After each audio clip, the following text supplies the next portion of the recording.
दोस्तों technical analysis में indicator जो है वो काफ़ी इम्पोर्टेंट रोल प्ले करता है। आज देखा जाए तो स्टॉक मार्केट में ट्रेडिंग के लिए आपको सैकड़ों इंडिकेटर मिल जाएंगे। लेकिन अब सवाल ये आता है, क्या वे सभी इंडिकेटर अच्छे से काम करते हैं? क्या उन सभी पर ट्रस्ट किया जा सकता है? नहीं। देखा जाए तो कुछ ही इंडिकेटर्स ऐसे हैं जो आपको लगभग सही जानकारी देते हैं। दोस्तों, मैं यहाँ पर ये नहीं कह रही हूँ कि वे इंडिकेटर आपको 100% सही जानकारी देंगे।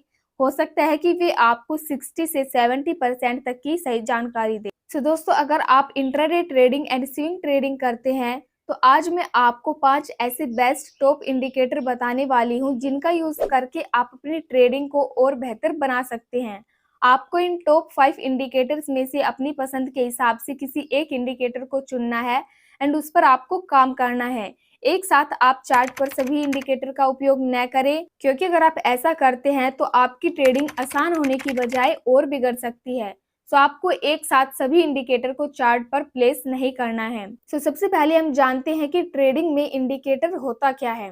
दोस्तों, इंडिकेटर जो होता है वो एक संकेतक होता है जो हमें ट्रेडिंग के दौरान ये संकेत देता है कि हमें कौन सा स्टॉक कब बाय करना है एंड कब सेल करना है एंड उसकी एंट्री और एग्जिट प्राइस क्या होगी। देखा जाए तो इंडिकेटर एक मैथमेटिक्स कैलकुलेशन है जो अधिकतर पिछले प्राइस डाटा वॉल्यूम पर आधारित होता है, जो किसी स्टॉक की प्रिडिक्शन करते हैं कि उसे कब और कहां बेचना और खरीदना है। टेक्निकल एनालिसिस में इंडिकेटर काम में लिए जाते हैं।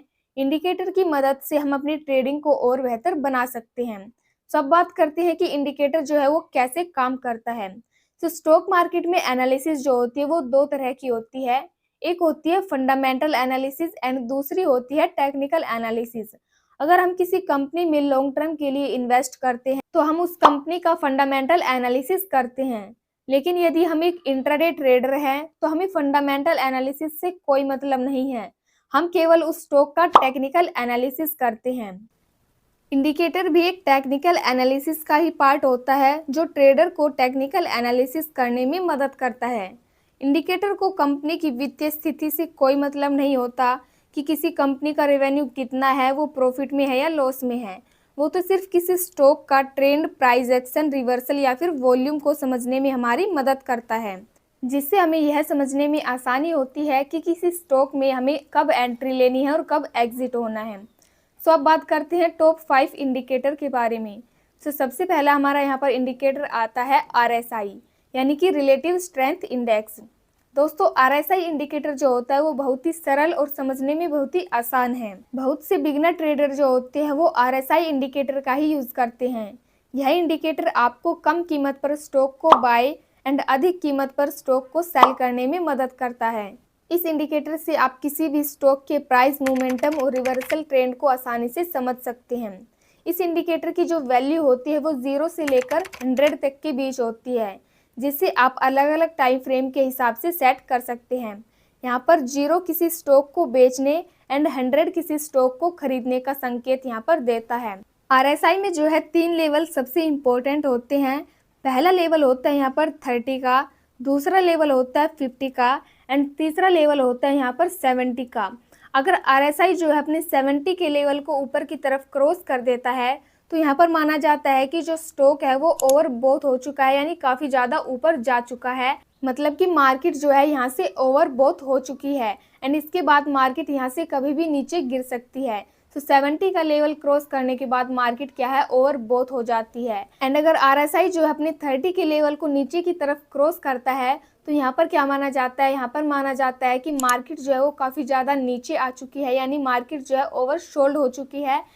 मतलब कि मार्केट यहाँ से कभी भी ऊपर जा सकती है।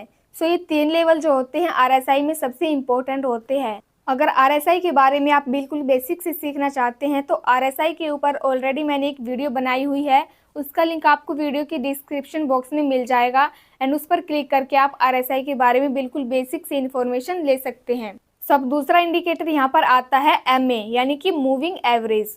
मूविंग एवरेज इंडिकेटर का यूज़ हम किसी स्टॉक या फिर किसी इंडेक्स का ट्रेंड क्या है ये समझने के लिए करते हैं। मूविंग एवरेज किसी स्टॉक या इंडेक्स के क्लोजिंग प्राइस का एवरेज होता है, जो हमें ये जानकारी देता है कि किसी स्टॉक या किसी इंडेक्स का प्राइस उस एवरेज से अधिक है तो यह अप ट्रेंड का सिग्नल है। वहीं यदि इनका प्राइस एवरेज प्राइस से नीचे है तो यह डाउन ट्रेंड का संकेत हमें यहाँ पर देता है। दोस्तों ये इंडिकेटर जो है दो प्रकार के होते हैं। पहला है सिंपल मूविंग एवरेज यानी कि SMA एंड दूसरा है यहाँ पर EMA यानी कि एक्सपोनेंशियल मूविंग एवरेज। ज़्यादातर लोग जो है EMA को ही यूज़ करते हैं क्योंकि ये आपको एक सटीक जानकारी देता है।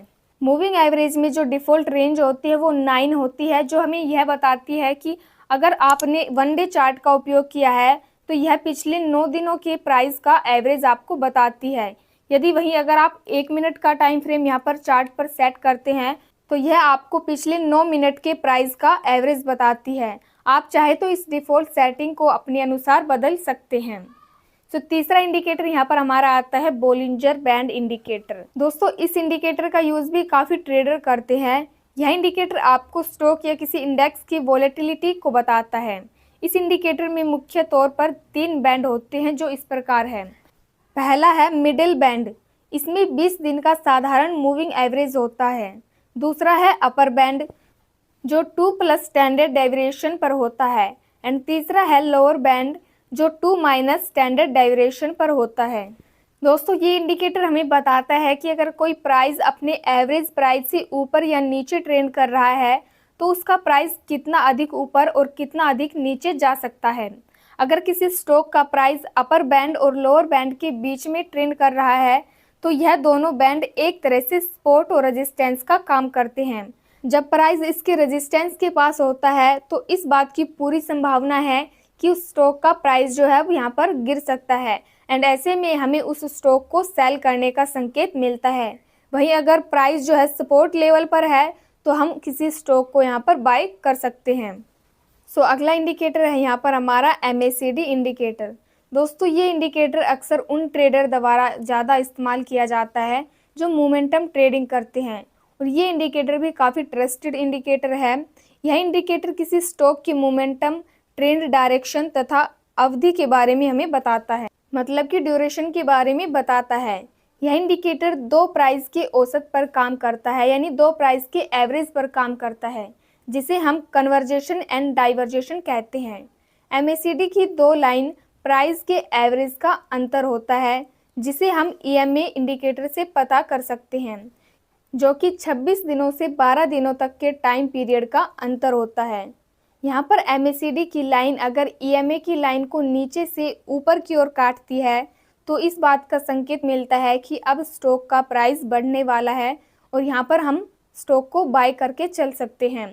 वहीं अगर MACD की लाइन EMA को नीचे की तरफ काटती है तो इस बात का संकेत मिलता है कि जो प्राइस है, स्टॉक का प्राइस है, वो यहाँ से गिर सकता है एंड इस सिचुएशन में हम स्टॉक को सेल कर सकते हैं। अगला हमारा इंडिकेटर है यहाँ पर सुपर ट्रेंड इंडिकेटर। यह इंडिकेटर आपको मार्केट में किसी स्टॉक में एंट्री या फिर एग्जिट कब लेनी चाहिए इस बात का यहाँ पर संकेत देता है। जब सुपर ट्रेंड क्लोजिंग प्राइस के ऊपर बंद होता है तो यह बात का संकेत मिलता है कि स्टॉक या फिर इंडेक्स का प्राइस जो है वो अब नीचे जा सकता है, जिससे हम स्टॉक को बेच सकते हैं।